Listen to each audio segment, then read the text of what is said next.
बिस्मिल्लाहिर्रहमानिर्रहीम। मीज़ाब चैनल के मुअज़्ज़िज़ सामईन अस्सलाम वालेकुम। वीडियो शुरू करने से पहले आप दोस्तों से एक छोटी सी गुजारिश, अगर आपने अभी तक हमारे चैनल को सब्सक्राइब नहीं किया तो सब्सक्राइब करें और साथ में लगे घंटी के बटन को ज़रूर दबाएं ताकि हर नई वीडियो का नोटिफिकेशन आप दोस्तों तक सबसे पहले पहुंच सके। दोस्तों, वीडियो अच्छी लगे तो इसे लाइक और अपने दोस्तों के साथ शेयर भी लाजमी किया करें। चलिए दोस्तों, बढ़ते हैं अपनी आज की एपिसोड नंबर 36 की तरफ। वो कहाँ थी वो खुद भी नहीं जानती थी। बस एक अंधेरा गिराज नुमा कमरा था और अंधेरे से तो वो बचपन से ही डरती। वो लोग कौन थे और क्यों उन्होंने उसे थप्पड़ मारे, और शोनू कितनी बेरहमी से उन लोगों ने शोनू पर हथियार से वार किया था। वो तो बेचारा अपनी दोस्त को बचाने की कोशिश कर रहा था। आज पहली बार उसे एहसास हुआ कि यारिम ठीक कहता था। शोनू जिस नस्ल का कुत्ता था वो वाकई बहुत खतरनाक और चालाक थी। या अल्लाह मेरा शोनू ठीक हो, उसने बेइख्तियार दुआ मांगी थी। वो इस वक्त एक अंधेरे कमरे में बंद थी। वो लोग उसे यहाँ क्यों लाए थे? यकीनन यारिम के दुश्मन थे जो उसे फंसाना चाहते थे। क्या यारिम को पता चल गया होगा कि वो लोग मुझे यहाँ ले आए हैं? या अल्लाह मेरी इज्जत के मुहाफिज आप हो, प्लीज़ मेरे यारिम को यहाँ भेज दें। उसे सकते हुए दुआ मांग रही थी। वो तीनों तेज़ी से विक्रम के अड्डे में आए थे जहाँ वो सब छोटे बड़े गुंडों को अपने साथ मिलाए खड़ा था। उसे देखते ही यारिम का खून खोल उठा था। वो तेज़ी से उसकी तरफ बढ़ा। इससे पहले कि वो इसका गिरबान पकड़ता, गुंडों ने उसे पकड़ना चाहा था। जबकि यारिम बेकाबू होता विक्रम की तरफ बढ़ रहा था। गुंडों ने शारिफ और खिजर की तलाशी ली और हथियार बरामद कर लिए थे। रूह कहाँ है? यारिम चिल्लाया था और इतने ज़ोर से चिल्लाया कि कमरे में बंद रूह को बआसानी उसकी आवाज़ सुनाई दी। रूह के अंदर किसी ने नई जिंदगी फूंक दी थी। वो दौड़कर दरवाजे की तरफ लपकी, जबकि पैर में मौजूद बेड़ियों ने उससे मजीद आगे कदम न बढ़ने दिया था। वो चाहकर भी दरवाजे तक ना पहुंच पाई। वो अंदर से चिल्लाने लगी थी, लेकिन शायद इस गिराज से आवाज़ बाहर नहीं जाती थी। तभी तो यारिम को इसकी आवाज़ सुनाई नहीं दे रही थी, जबकि बाहर से वो यारिम की आवाज़ कुछ हद तक सुन पा रही थी। उसे यकीन था यारिम उसे बचा लेगा। या अल्लाह तेरा शुक्र है। रूह खुदा का शुक्र अदा करती यारिम का इंतज़ार करने लगी। मैंने पूछा रूह कहाँ है? वो फिर से चिल्लाया था। पता है क्या डेविल, मैं तुम्हें बचपन से कुछ ना कुछ सिखाता रहा हूँ, अब भी सिखाऊंगा। अपनी कमज़ोरी को कभी अपने दुश्मन पे जाहिर ना होने दो। अपनी कमज़ोरी को अपने दुश्मन से छुपा के रखो। लेकिन यहाँ पर तुमने गलती कर दी और एक अच्छा उस्ताद होने के नाते मैं तुम्हें तुम्हारी गलती सुधारने का मौका देता हूँ। मैं तुम्हें आखिरी बार कह रहा हूँ, उस लड़की को मेरे हवाले कर दो और एक बार फिर से दोस्ती का हाथ मेरी तरफ बढ़ाओ। माफ़ी मांग लो मुझसे, मैं तुम्हें माफ़ कर दूंगा। आखिर बड़ा हूँ तुम्हारा। विक्रम ठहर ठहर कर बोला था। मेरी रूह कहाँ है? यारिम ने फिर से पूछा। मैंने कहा माफ़ी मांगो मुझसे और भूल जाओ उस लड़की को। विक्रम दाड़ा था। कमरे के अंदर आती कुछ आवाज़ सुनती रूह इसकी बातों का मतलब नहीं समझ पा रही थी। वो तो अब तक ये भी नहीं समझी थी कि वो लोग किस बारे में बात कर रहे हैं। क्या वो लोग रूह के लिए यारिम से कोई मुतालबा कर रहे हैं? कभी आवाज़ तेज़ हो जाती तो कभी आहिस्ता। वो इनकी मुकम्मल बात तक नहीं सुन पा रही थी। जल्दी फैसला करो डेविल, जिंदा रहकर मुझसे वापस दोस्ती करना चाहोगी या मैं तुम्हें मार कर मिसाल कायम करूं? वैसे मानना पड़ेगा तुम्हें, अभी तुम्हारी बीवी को किडनैप हुए 10 मिनट नहीं हुए और तुम मेरे सर पर आन पहुंचे हो। रूह कहाँ है? विक्रम वो उसकी बात काट कर एक बार फिर से चिल्लाया था। डेविल मत भूलो ये मेरा एरिया है और मैं तुम्हें 1 सेकंड के अंदर अंदर मौत के घाट उतार सकता हूँ और उसके बाद मैं तुम्हारी बीवी के साथ। इससे पहले कि विक्रम अपनी बात मुकम्मल करता, यारिम ने अपनी आस्तीन से एक छोटा सा चाकू निकाल कर उसकी तरफ फेंका, जिसके गले के बीचों बीच अटका था। अगले ही लम्हे विक्रम जमीन पर गिरा था। गुंडों ने दादा की तरफ बढ़ने की कोशिश की और साथ ही फायरिंग स्टार्ट कर दी। इससे पहले कि वो लोग विक्रम तक पहुंचते, यारिम तेजी से उसके पीछे आकर उसकी गर्दन पर अटके चाकू पर अपना हाथ मजीद दबा चुका था। वो दर्द से बिलबिला उठा। क्या करेगा तू मेरी रूह के साथ? क्या करेगा तू मेरी दोस्त के साथ? बोल साले। कमजोरी कमजोरी बोल रहा था ना तू?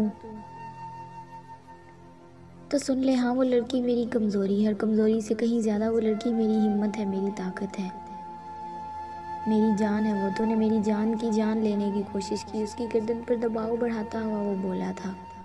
रूह कहाँ है? खिदर ने गुंडे को दबोचते हुए पूछा। वो सामने वाले कमरे में है, वो अपना आप छुड़वाते हुए बोला। Thank you. था साथ ही खिज़र ने इसके सीने के बीचों बीच गोली जला दी। अच्छा आदमी था, खिज़र ने अफसोस से कहा। अब ये था नहीं है। शारिफ ने इसका ध्यान ज़मीन पर आदमी की तरफ दिलाया। खिज़र ने एक बार फिर से गन लोड की और उसे 2 गोलियां और मार डाली थी। अब तो था ना, उसने शारिफ से कंफर्म करना चाहा। शारिफ ने एक नज़र ज़मीन पर पड़े आदमी पर डाली और फिर एहसान करने वाले अंदाज में कहा हूँ, और साथ ही फुर्ती से सामने खड़े आदमी को लात मारकर ज़मीन पर गिरा दिया था।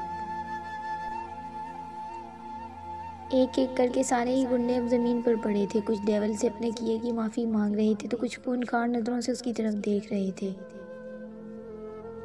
शारिफ दादा हमारे मेहमान हैं, हमें उनकी मेहमान नवाजी करनी चाहिए। उन्हें मेहमान बनाकर हमारे कैद खाने में शान शौकत से रखो, यारिम ने शारिफ को मुखातिब करते हुए कहा था। बेफिक्र रहो डेवल दादा, की खिदमत में कोई कमी नहीं होगी। शारिफ बोला, मैं रूह को निकालता हूँ। खिज़र सोचते हुए उस कमरे की तरफ बढ़ा था। शारिफ तुम दादा को संभालो।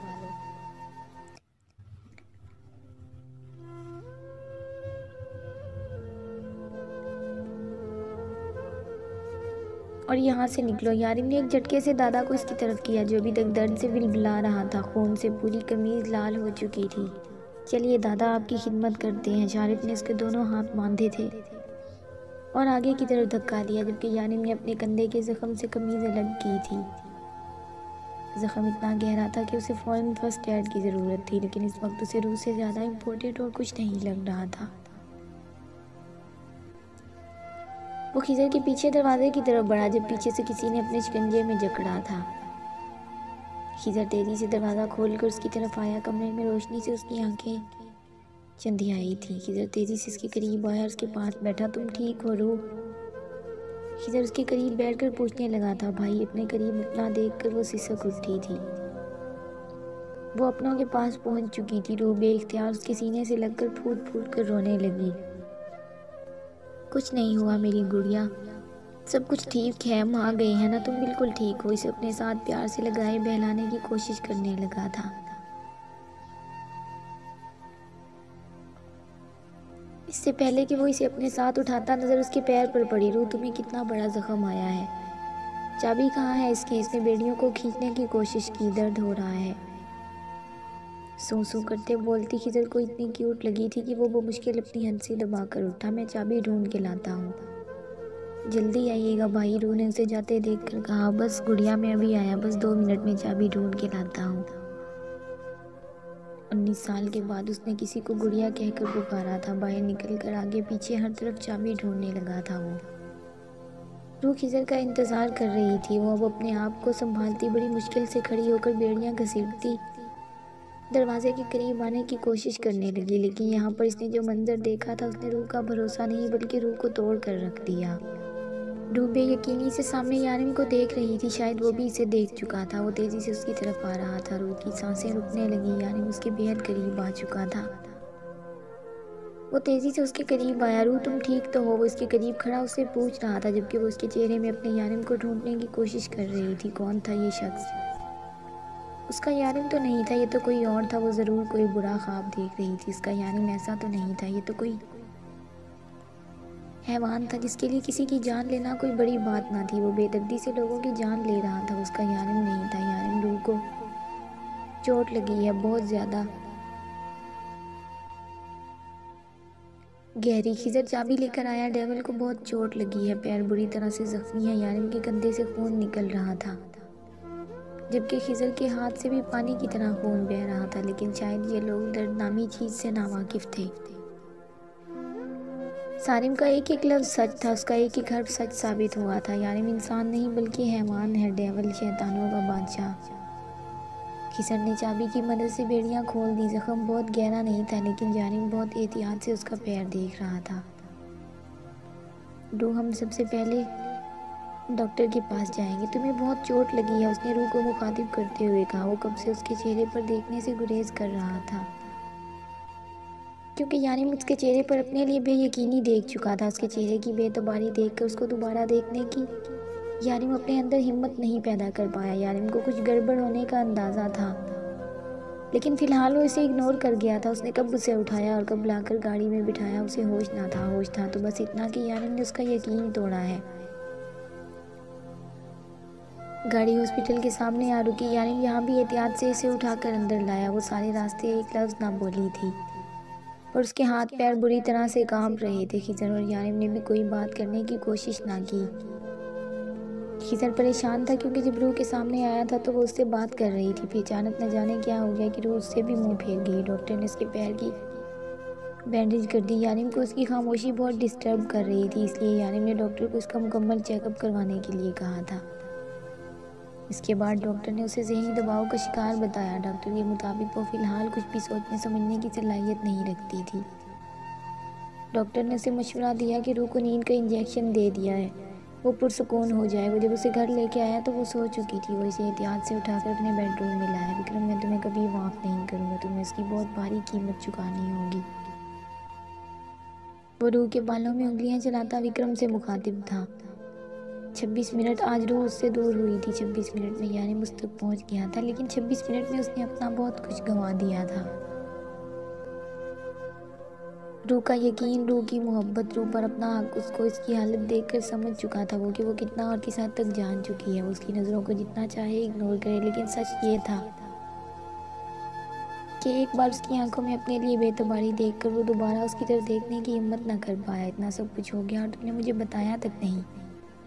मैं अपने घर पर थी खिजर, किसी दूसरे मुल्क नहीं चली गई थी। रूह कैसी है? लैला ने परेशानी से पूछा, क्योंकि वो जानती थी कि रूह यारिम के लिए बहुत अहमियत रखती है। यारिम इसके लिए कुछ भी कर सकता है। मुझे नहीं पता, मुझे बस इतना पता है कि उसे कुछ ना कुछ तो पता चल चुका है। तुम सोच भी नहीं सकती लैला, उसने किस तरह से अपना हाथ अस्पताल में मेरे हाथ से छुड़वाया। वो उन लोगों से नहीं बल्कि हम लोगों से डरी हुई थी। वो हमें कितनी बेयकीनी से देख रही थी तो अंदाज़ा भी नहीं लगा सकती तुम। वो डर से कांप रही थी लैला, खिजर ने परेशानी से कहा। अब क्या वो यारिम के साथ है? मेरा मतलब उस बारे में रूह ने ऐसी कोई बात की है कि वो सबको जान चुकी है? लैला ने पूछा। मुझे नहीं पता, मुझे कुछ पता नहीं है। मुझे कुछ समझ नहीं आ रहा, मैं बहुत परेशान हूँ। लैला, तुम परेशान मत हो खिजर, मैं हूँ ना तुम्हारे साथ। लैला ने उसके हाथ पर अपना हाथ रखा। मुझे बहुत सालों के बाद ये रिश्ता मिला है, मैं अपनी बहन को खोना नहीं चाहता, खिजर ने बेबसी से कहा था। एक आदमी ज़मीन पर पड़ा तड़प रहा था। यारिम ने उसे गोली मार दी। वो चिल्लाया दर्द की शिद्दत से, मौत के खौफ से, लेकिन सामने खड़े शख्स को इस पर तरस नहीं आया। उसकी चीखों पुकार इग्नोर करता एक और गोली उसके सीने के हार पर कर गया था। एक आखिरी चीख के साथ वो शख्स अपना दम तोड़ गया। उसकी आंख खुल गई थी। वो बेयकीनी से अपने दाएं बाएं देखने लगी। वो इस वक्त इस जगह पर नहीं थी, वो तो अपने घर में थी। यारिम उसके बिल्कुल करीब था। यारिम ने उसे अपनी बाहों के हिसार में कैद कर रखा था। वो नींद में था। दिन का मंजर किसी फिल्म की तरह उसकी आंखों के सामने चल रहा था। कल रात वो कितनी खुश थी, उसकी सालगिरह थी। कल यारिम इसे बहुत बड़ा सरप्राइज़ देने वाला था। हाँ, सरप्राइज़ दिया था यारिम ने उसे अपना असल चेहरा दिखा के। रूह को कमरे में घुटन होने लगी थी। इसने अपने आप को यारिम की बाहों से आज़ाद किया और उठकर बाहर चली आई। इसका शौहर एक दरिंदा था, मासूम लोगों की जान लेने वाला एक दरिंदा। सारिम की बातें एक बार फिर से उसे याद आने लगी। उसका दिल चाहा कि वो फूट फूट कर रोए। इस शख्स का गिरबान पकड़कर पूछे उसका कौन सा चेहरा असल है, वो जिससे रूह ने मोहब्बत की थी या वो जो आज से पहले रूह ने देखा था। अगर वो ऐसा था तो क्यों इसे धोखे में रखा, इसके साथ ऐसा क्यों किया। खिजर, शारिक, लैला सब एक जैसे थे। रूह अनजाने में इंसानी रूप में दिखने वाले भेड़ियों के बीच में थी, लेकिन वो इन लोगों के साथ नहीं रह सकती थी। वो कैसे एक कातिल के साथ उसकी बीवी बन के रह सकती है? वो कैसे उन लोगों के बीच रहेगी? मुझे यहाँ से निकलना होगा, मुझे अपने घर जाना होगा। वो लोग जैसे भी थे कम से कम कातिल तो नहीं थे। मुझे सारिम को बताना चाहिए, वो मेरी मदद ज़रूर करेगा। वो मुझे मेरे घर पहुँचाने में मेरी मदद ज़रूर करेगा। वो मुझे मेरे घर वापस पहुँचा देगा, रूह ने सोचा। वो कमरे में आई और यारिम अब तक आराम से सो रहा था। कैसे किसी की जान लेकर कोई शख्स कैसे सुकून से सो सकता था? क्या उसे खौफ खुदा नहीं था? क्या उसने अल्लाह के सामने हिसाब नहीं देना था? यारिम का दिन वाला रूप याद आते ही खौफ से एक बार फिर से उसके हाथ पैर कांपने लगे। वो हिम्मत बांधकर बेड के करीब आई और यारिम का फ़ोन उठाया। जहाँ पासवर्ड उसका नाम था, क्या इस शख्स की पहचान की तरह इसका प्यार भी झूठा था? इसकी आंखों से आंसू रुकने का नाम नहीं ले रहे थे। उसने जल्दी से अपना फ़ोन उठाया और यारिम के फ़ोन से अपने फ़ोन में सारिम का नंबर सेव किया और फ़ोन वापस वहीं रख दिया जहाँ से उठाया था। वो अपना फ़ोन उठाकर बाहर आई थी और सारिम के नंबर पर कॉल की, लेकिन नंबर लग ही नहीं रहा था। बार बार कोशिश के बावजूद भी नंबर नहीं लग रहा था। बार बार फ़ोन पर एक ही मैसेज आता, you can only call this number. बार बार यारिम का नंबर सामने आ जाता। उसे बुक करके फिर से सारिम का नंबर मिलाने की कोशिश करती। बेबी तुम यहाँ क्या कर रही हो? पीछे से यारिम की आवाज़ पर वो कांप कर रह गई थी।